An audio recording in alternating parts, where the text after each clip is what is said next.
네, 오늘 목요 새벽에 오신 여러분들 주님의 이름으로 환영합니다. 우리 지난 시간에는 다음 자막처럼 엘리와 그의 두 아들 홈니와 비느하스에 대해 함께 오늘 본문과 같은 본문으로 살펴봤었습니다. 홈니와 비느하스의 경우에 제사장과 겸하여서 사사로 활동하였지만 여호와를 알지 못했다라고 기록될 정도로 하나님을 멸시하고 경외하지 않는 사람들이었습니다. 그래서 어떻게 되었습니까? 행실이 나쁠 수밖에 없었습니다. 그리고 또 다른 원인 가운데 한 가지였던 아버지 엘리의 자세에 대해서도 볼 수 있었습니다. 그들의 행위가 너무나 악하다라는 것을 알았지만 그저 주의 주는 정도로 그쳤습니다. 결국엔 이 혼돈의 시대, 하나님을 알지 못하던 시대, 그때가 사사 시대였습니다. 우리는 이 본문을 보면서 홈니와 비느하스만 잘못했다라고 생각할 수 있지만 지금 우리가 보고 있는 사무엘상 1장, 2장, 앞으로 3장 그 시대적인 상황에서는 엘리와 제사장 그리고 홈니와 비느하스 뿐만이 아니라 이스라엘 전체가 영적으로 어두웠던 시대였음을 알고 오늘 본문을 함께 봤으면 좋겠습니다. 그리고 이들의 죄악된 모습 에 비해서 더욱더 그 죄악을 드러내주는 인물이 오늘 본문의 사무엘입니다. 본문 11절 말씀을 보십시오. 우리 함께 합독하겠습니다. 엘가나는 라마의 자기 집으로 돌아가고 그 아이는 제사장 엘리 앞에서 여호와를 섬기니라. 이 후반부에 보시면 사무엘은 어릴 때부터 엘리의 모습을 보아왔습니다.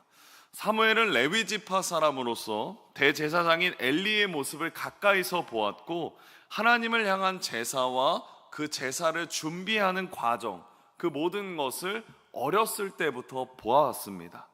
이어서 본문 18절 말씀 우리 같이 함께 그림과 함께 보면서 합독하겠습니다. 사무엘은 어렸을 때에 세마포 에봇을 입고 여호와 앞에서 섬겼더라. 이 세마포 에봇을 입었다라고 말하는데 오른쪽에 있는 이 그림처럼 제사장이나 레위인이 종교 의식을 드릴 때 입는 옷입니다. 사무엘이 이 세마포 옷을 입었다라고 되어 있는데 레위인의 직무를 감당하고 있는 것을 볼 수 있는 것입니다. 그리고 사무엘은 엘리의 모습뿐만이 아니라 자신의 직속 상관이라고 말할 수 있는 제사장 홈니와 비느하스의 모습도 함께 보았습니다. 그러나 사무엘은 엘리처럼 되지도 않았고 홈니와 비느하스처럼 행동하지도 않았습니다. 외적으로는 사무엘을 돌보는 것이 엘리였지만 하나님께서 사무엘을 돌보시고 계셨던 것입니다. 그래서 오늘 본문 마지막 26절에 이렇게 기록되어 있습니다. 우리 26절 말씀 함께 합독하겠습니다. 아이 사무엘이 점점 자라매 엘리의 모습과 홈니와 비느하스의 모습도 보았지만 사무엘이 자랄 때 그들과 같은 모습으로 자라나지 않은 것은 철저히 하나님의 은혜에 의하여 진행된 것입니다. 사실 하나님은 엘리의 가정에게도 또 엘가나의 가정에게도 동일하게 은혜를 주셨습니다. 먼저 엘리의 가정에게는 제사장의 잘못과 그들의 악행에 대하여 즉결적으로 심판하지 않으셨습니다. 원래 대제사장과 그리고 제사장의 잘못은 하나님께서 즉결적으로 심판하시기 마련입니다. 그러나 그 죄가 가려진 복을 그들이 얻었습니다. 시편 말씀에 보면 이렇게 말합니다. 자신의 죄가 가려진 자는 복이 있도다. 하나님께서 보셨습니다. 그럼에도 불구하고 가려주셨습니다. 가려주신 것도 은혜이지만 무엇보다 하나님은 이들이 회개하고 다시금 올바른 길로 돌아오기를 기다려 주셨습니다. 그리고 엘가나의 가정에게도 출산의 기쁨을 주셨고 사무엘을 친히 돌봐주셨고 그에게 은혜를 주셨으며 사무엘이 하나님과 사람들의 은총 속에 살 수 있도록 이끌어 주셨습니다. 그러니까 하나님은 엘리와 그의 두 아들에게도 은혜를 주셨었고 선택하게 하셨습니다. 또 엘가나와 한나에게도 은혜를 주셨고 그들이 선택하게 하셨습니다. 그 결과가 오늘의 본문과 그리고 27절 이후의 말씀들입니다. 여러분, 은혜를 주시고 하나님은 선택하게 하셨다. 이를 다시 말하면 다음 자막처럼 하나님은 우리에게 자유의지를 주셨다라는 것입니다. 하나님이 주신 은혜를 내가 더 사모하면서 애끓는 마음으로 찾으며 하나님 앞에서 살 것인가? 아니면 하나님이 주신 그 은혜 속에서 나의 이기적인 마음과 욕심으로 살아갈 것인가? 하나님은 우리에게 자유의지를 주셨고 선택하게 하셨습니다. 그리고 하나님이 주신 그 자유의지가 주어지기 이전에 우리에게는 이미 은혜가 주어졌다라는 것입니다. 한나를 기억해 주셨고 한나와 함께 해주셨으며 엘가나와 엘리 두 사람에게 가정을 이루게 해주셨고 제사장만큼 분깃을 얻게 하셨습니다. 자녀들은 어떻습니까? 두 가정 모두에게 출산의 축복을 주셨고 해산의 아픔 속에서도 건강을 주셨습니다. 시작도 은혜였고 그 과정도 은혜였으며 오직 은혜일 수밖에 없는 것입니다. 결국엔 은혜 속에서 우리가 반응해야 하는 것입니다. 내가 하나님을 기쁘시게 해드릴 것인가? 아니면 내 욕심대로 살 것인가? 하나님은 우리에게 하나님의 은혜에 반응하여서 선택할 수 있게 해주신 자유의지를 우리에게 주셨습니다. 여러분, 이제 다음 세대를 위하여 기도할 때 하나님의 은혜로 시작하여서 하나님의 은혜로 끝맺는 다음 세대가 되도록 중보하기를 소망합니다. 다음 세대를 위하여 기도했던 한나의 모습을 보십시오. 21절 말씀입니다. 우리 함께 합독하겠습니다. 여호와께서 한나를 돌보시사 그로 하여금 임신하여 세 아들과 두 딸을 낳게 하셨고, 네, 여기서 돌보시사라는 이 원어는 파카드라고 말합니다. 이는 방문하다, 찾아가다라는 적극적인 행동의 의미, 행동의 동사를 가지고 있습니다.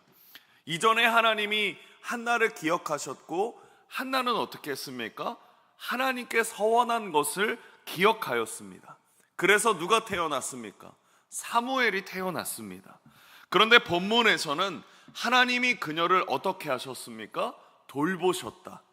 즉 원어로 보면 방문하셨고 찾아가셨다라는 적극적인 행동의 의미가 기록되어 있습니다. 이는 하나님께서 한나를 향하여 기억하실 뿐만이 아니라 한나를 찾아가셨고 방문하셨고 만나주시는 차원으로 확장되었음을 보게 되는 것입니다. 하나님은 하나님이 주신 은혜를 기억하고 하나님을 간절히 만나기를 원하는 자를 만나주시는 분이십니다. 한나는 무엇보다 하나님의 은혜로 시작했고 은혜로 살아가는 사람이었습니다. 하나님의 은혜가 필요했기 때문에 기도하는 사람이었고 하나님의 은혜로 살아갔기 때문에 더욱더 하나님께 매달렸으며 하나님의 은혜가 아니면 살 수 없었음을 고백하는 은혜를 간절히 구하는 사람이었습니다. 우리가 다음 세대를 위하여 구해야 되는 기도, 그리고 그 모든 것도 같은 맥락이라고 생각합니다. 하나님 앞에 우리는 우리 다음 세대가 살기 위하여 하나님의 은혜를 구하기를 소망합니다.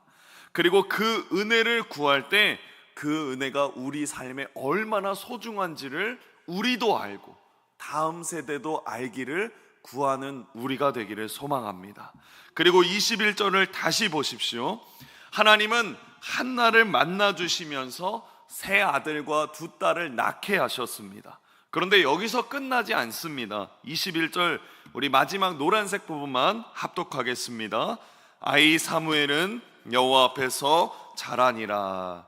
이 부분을 보시면 원어로 살펴보면 동사 이 자라나다 앞문장에도 중복되어서 사용됩니다. 그러니까 다음 자막처럼 이것을 직역해서 본다면 자라나게 하셨다라는 것이 앞문장에도 사용되는 것입니다. 다시 보겠습니다. 우리 앞에 자막 같이 읽어보겠습니다.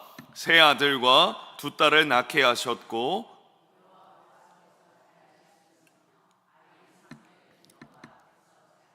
그렇습니다. 세 아들과 두 딸을 낳게 하셨을 뿐만 아니라 그 아이들도 여호와 앞에서 자라나게 하셨고 사무엘도 여호와 앞에서 자라나게 하셨다라는 것입니다.